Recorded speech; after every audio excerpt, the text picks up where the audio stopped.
बहुत समय पहले की बात है। एक जंगल में साढ़े साती नाम का एक साधु रहता था, जो राक्षस वरदाना का बहुत बड़ा भक्त था।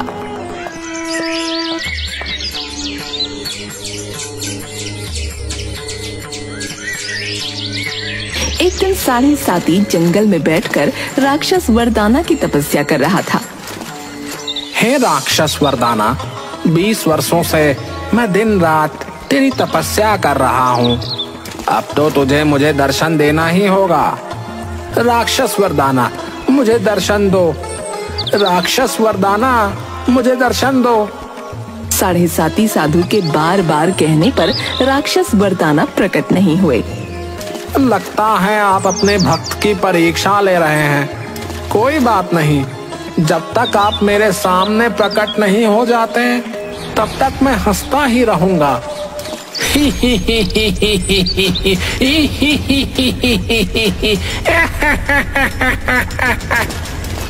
ठीक है राक्षस वरदाना, लगता है तुम्हें प्रसन्न करने के लिए मुझे कोई और ही उपाय करना होगा। इतना बोलकर साढ़े साती साधु ने अपने बगल में रखा हुआ सांप का पिटारा खोल दिया और पिटारे में बैठे हुए सर्प को देखकर बोला, अरे देखता क्या है काले सर्प, मुझे तब तक काट जब तक राक्षस वरदाना प्रकट नहीं हो जाते। काट, अरे काट, अरे देखता क्या है, काट काट। साढ़े साती की बात सुनकर सर्प मन ही मन गुस्से से बोला, कटवा तो ऐसे रहा है जैसे कि राक्षस वरदाना की भक्ति में जान दे रहा है। अच्छा खासा जंगल में टहल रहा था, खामखा मुझे पकड़ कर ले आया और मेरे जहर के दांत भी तोड़ दिए। भाई अभी भी दर्द है। सर्प साढ़े साती को काटने ही वाला था कि तभी रंग बिरंगी किरणों के साथ राक्षस वरदाना साढ़े साती साधु के सामने प्रकट हो गए। साढ़े साती राक्षस वरदाना को देखकर चीखते हुए बोला, मुझे पता था राक्षस वरदाना कि आप अपने भक्त को कभी निराश नहीं करेंगे। हे। क्यों बुलाया है मुझे यहाँ पर? राक्षस वरदाना, तेरा काम है वरदान देने का, समझा? मैंने वरदान लेने के लिए ही तेरी तपस्या की है।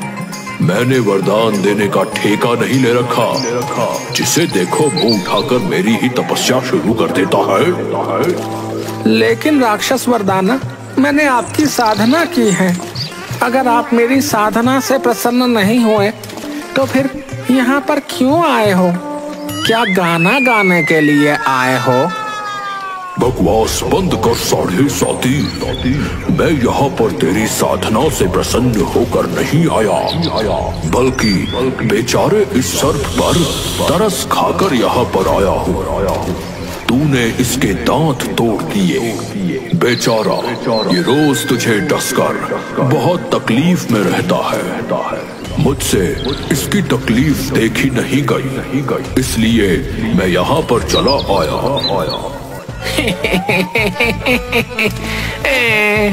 कोई बात नहीं राक्षस वरदाना, लेकिन आने का कारण तो आपका मैं ही बना हूँ ना। जल्दी बताओ, तुम क्या चाहते हो? वरदान। कैसा वरदान? मुझे एक ऐसा वरदान दे राक्षस वरदाना कि मैं किसी भी मनुष्य या राक्षस से भिक्षा में कुछ भी मांगूं, अगर वो मुझे ना दे तो मैं उसे कोई सा भी श्राप दे सकता हूँ। और मुझे कुछ चमत्कारिक शक्तियाँ भी दे दो राक्षस वरदाना। ठीक है, लेकिन याद रहे साढ़े साती, तूने अगर किसी को श्राप दिया और अगर वो श्राप घूम फिर कर तेरे ही पास आ गया तो तेरे अंदर चमत्कारिक शक्तियाँ उसी समय समाप्त हो जाएंगी। मुझे कैसे पता लगेगा कि मैं किसी को श्राप दे रहा हूँ तो वो काम कर रहा है? तू जिसे भी श्राप देगा, फिर वो चाहे कितना भी बड़ा बलशाली और शक्तिशाली क्यों ना हो, डर से थर थर कांपने लगेगा। वैसे तू मेरे दिए हुए वरदान का क्या करने वाला है रे? चंदन नगर का राजा हर वर्ष साधुओं को दान देता है, मगर दान देने के नाम पर वो सिर्फ साधुओं को मूर्ख बनाता है। किसी वर्ष केवल धोती दान में देता है जो अगले ही दिन फट जाती है। तो किसी वर्ष केवल अंगोछा, वो भी वर्षों पुराना मैला कुचैला, और तो और उसकी दान में दी हुई खाने पीने की सारी वस्तुएं भी बेकार निकलती हैं। मैं उस कंजूस राजा को सबक सिखाऊंगा। ठीक है, लेकिन याद रखना, अगर बुरे इरादे से तू इस वरदान का उपयोग करेगा तो घूम फिर कर तेरा दिया हुआ श्राप तेरे ही पास लौट आएगा। इतना बोलकर राक्षस वरदाना वहाँ से गायब हो गए। राक्षस वरदाना के गायब होते ही साढ़े साती प्रसन्न होकर अपने आप से बोला, अब तो मैं किसी से भी कुछ भी मांगूंगा तो उसे देना ही पड़ेगा।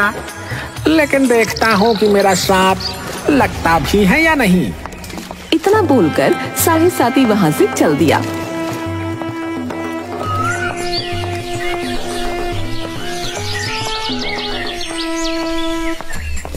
वो कुछ ही दूर चला था कि तभी जंगल में उसे एक राक्षस हाथ में मुर्गी पकड़े हुए दिखाई दिया। ये मुर्गी तो बहुत सुंदर है, मुझे ये मुर्गी चाहिए। साढ़े साती उस राक्षस के पास जाकर बोला, सीधी तरह से ये मुर्गी मेरे हवाले कर दे। आई तुम्हारी इतनी हिम्मत कि तुम मुझसे मुर्गी मांग रहे हो? मुर्गी मेरा सबसे पसंदीदा व्यंजन है। आज रात में तंदूरी मुर्गी खाऊंगा। तेरी हिम्मत कैसे हुई साढ़े साती को मना करने की राक्षस? सीधी तरह से मुर्गी मेरे हवाले कर दे, नहीं तो मैं तुझे श्राप दे दूंगा। लेकिन फिर भी मैं मुर्गी तुम्हें नहीं दूंगा। तभी साढ़े साती अपना हाथ घुमाने लगा। अचानक रंग बिरंगी किरणों के साथ उसके हाथ में एक सोने से भरी टोकरी आ गई। साढ़े साती, मैं एक राक्षस हूँ, मुझे धन की कोई आवश्यकता नहीं है। साढ़े साती ने बड़ी फुर्ती से उस टोकरी को राक्षस के सर पर रख दिया। मूर्ख, दूर से देखने में तो इस टोकरी के अंदर सोना और चांदी है, वास्तव में इसके अंदर सांप और बड़े ही भयानक नाग हैं। टोकरी के सर पर रखते ही राक्षस कांपते हुए बोला, तुमने जैसे ही टोकरी मेरे सर पर रखी, मुझे अचानक डर क्यों लगने लगा? बल्ले बल्ले, इसका मतलब मेरा श्राप काम कर रहा है। इतना बोलकर साढ़े साती राक्षस से बोला, जब तक ये टोकरी तुम्हारे सर पर रहेगी तुम डरते रहोगे, और ये टोकरी तब तक तुम्हारे सर पर रहेगी जब तक इसे लेने वाला तुम्हें कोई मिल नहीं जाता। अब मैं चला राजा तोंदूमल के महल में। इतना बोलकर साढ़े साती वहाँ से चला गया। साढ़े साती के जाते ही अचानक एक चूहा राक्षस के सामने आ गया। इस चूहे को देखकर मुझे तो बहुत ही ज्यादा डर लग रहा है। मुझे अपनी जान बचाकर यहाँ से भागना चाहिए। राक्षस को डरते देख चूहा आश्चर्य से अपने आप से बोला, ये राक्षस तो मुझे देखकर बुरी तरह से डर रहा है। पहली बार मुझे शेर बनने का मौका मिला है, क्यों ना मैं इस राक्षस को ही चूहा बना दूं। इतना बोलकर चूहा अचानक राक्षस के पीछे पड़ गया। राक्षस सर पर टोकरी पकड़े हुए वहाँ से भागने लगा। इधर चंदन नगर का राजा तोंदूमल अपने सलाहकार बंसीलाल के साथ बैठा था। बंसीलाल एक 30 वर्षीय व्यक्ति था जो हमेशा राजा को मारकर राजगद्दी हथियाने की सोचता रहता था और हमेशा राजा का बुरा सोचता था, मगर राजा उसकी सोच को नहीं जानता था। वो बंसी को अपना हमदर्द समझता था। बंसीलाल, क्या सारी तैयारियां हो गईं? हाँ महाराज, आपके कहने के मुताबिक सारे व्यंजन तैयार कर लिए गए हैं।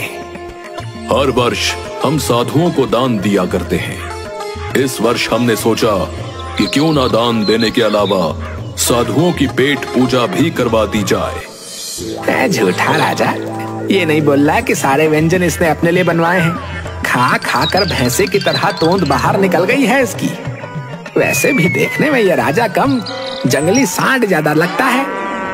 तभी अचानक वहाँ पर राजा तोंदूमल के अस्तबल का नौकर आकर बोला, महाराज, आपका घोड़ा पवन घास नहीं खा रहा महाराज।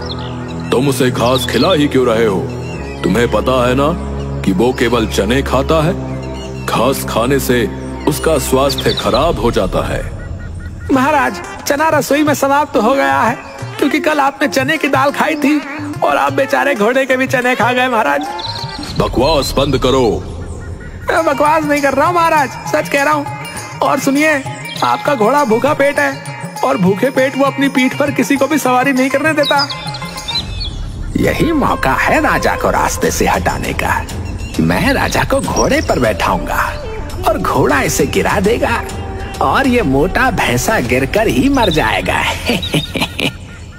बंसी अस्तबल के नौकर से बोला, तुम कहना क्या चाहते हो दो कौड़ी के नौकर, हैं?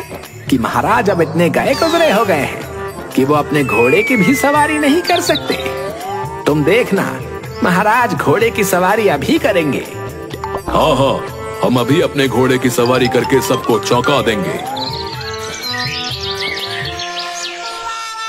कुछ ही देर में राजा तोंदुमल बंसीलाल के साथ घोड़े के सामने खड़ा था।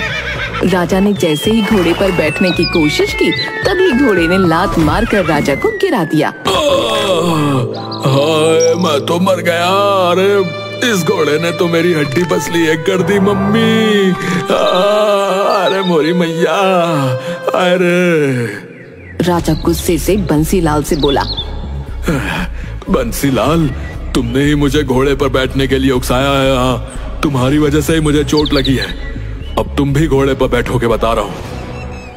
बंसीलाल ना चाहते हुए भी डर से घोड़े पर बैठ गया। घोड़ा अचानक दौड़ते हुए जंगल की ओर जाकर एक तालाब के किनारे रुक गया।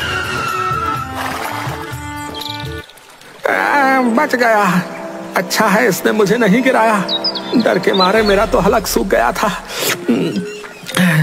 क्यों ना इस सुंदर तालाब का पानी पी लिया जाए। हाँ। बंसीलाल जैसे ही घोड़े से उतरा कि तभी वही राक्षस डरकर चूहे से भागते हुए सर पर टोकरी में बहुत सारे सोने के सिक्के लिए वहां आ धमका।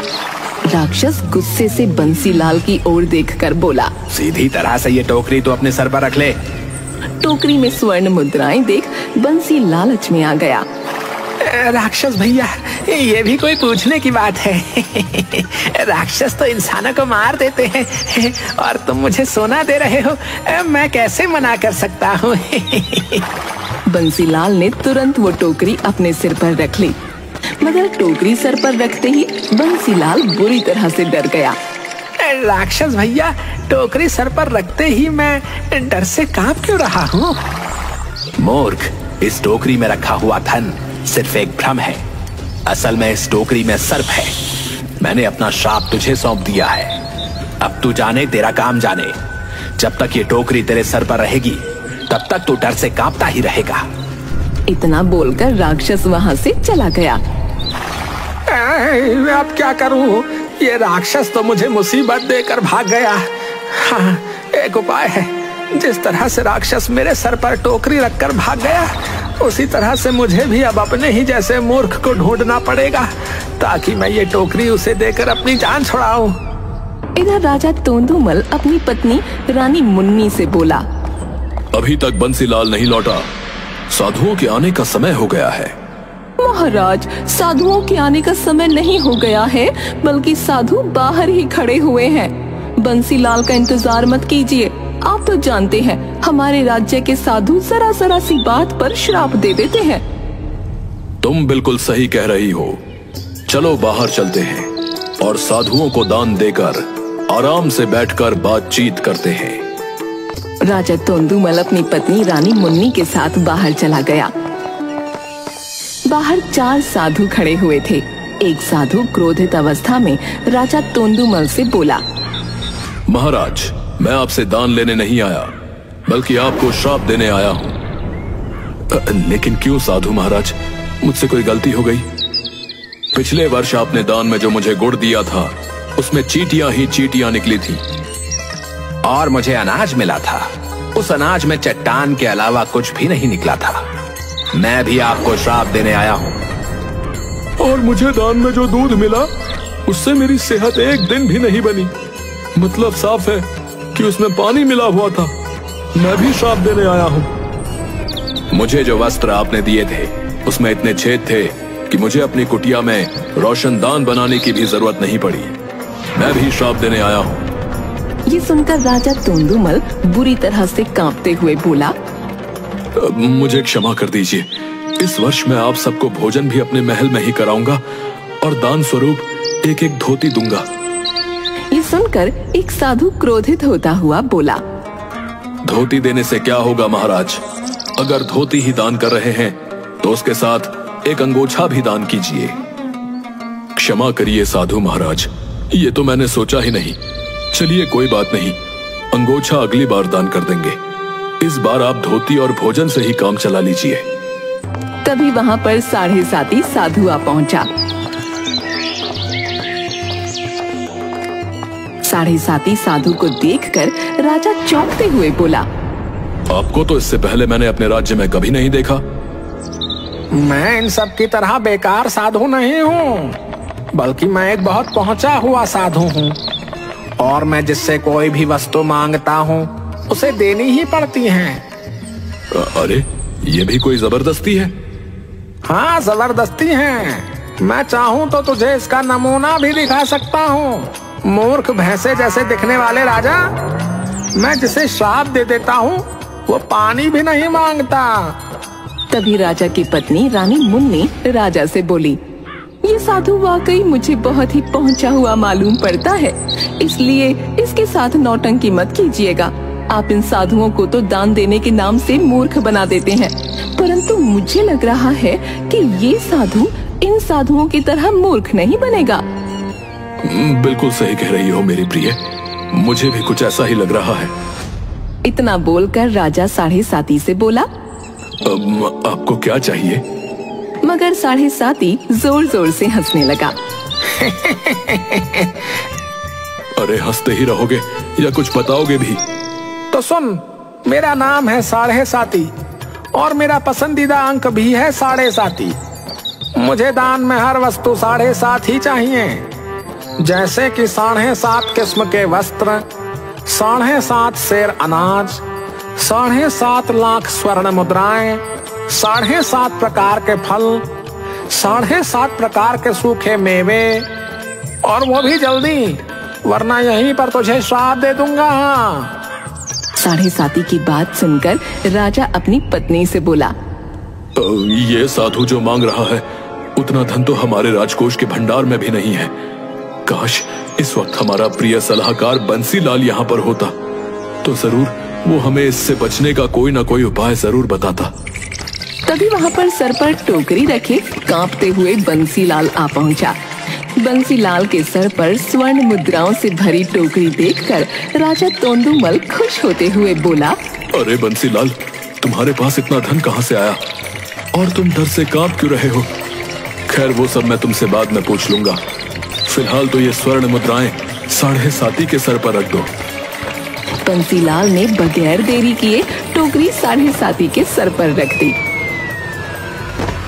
अचानक 7.5 बुरी तरह से डर से कांपने लगा और बंसीलाल की ओर देखकर बोला, अरे ये किस तरह का धन है? धन जब सर पर रखा जाता है तो मनुष्य प्रसन्नता से नाचने लगता है, परंतु मैं तो डर की वजह से कांप रहा हूँ। तभी रंग बिरंगी किरणों के साथ वहाँ पर राक्षस वरदाना प्रकट हो गया और 7.5 की ओर देखकर बोला, 7.5, ये तुम्हारा ही दिया हुआ उस राक्षस को श्राप था जो घूम फिरकर तुम्हारे ही सर पर आ गया। और मैंने कहा था अगर तुम्हारा श्राप घूम फिरकर तुम्हारे ही पास वापस आ जाए तो फिर मेरा ये वरदान उसी समय समाप्त हो जाएगा। इतना बोलकर राक्षस वरदाना वहाँ से गायब हो गया और 7.5 डरते हुए वहाँ से भाग गया।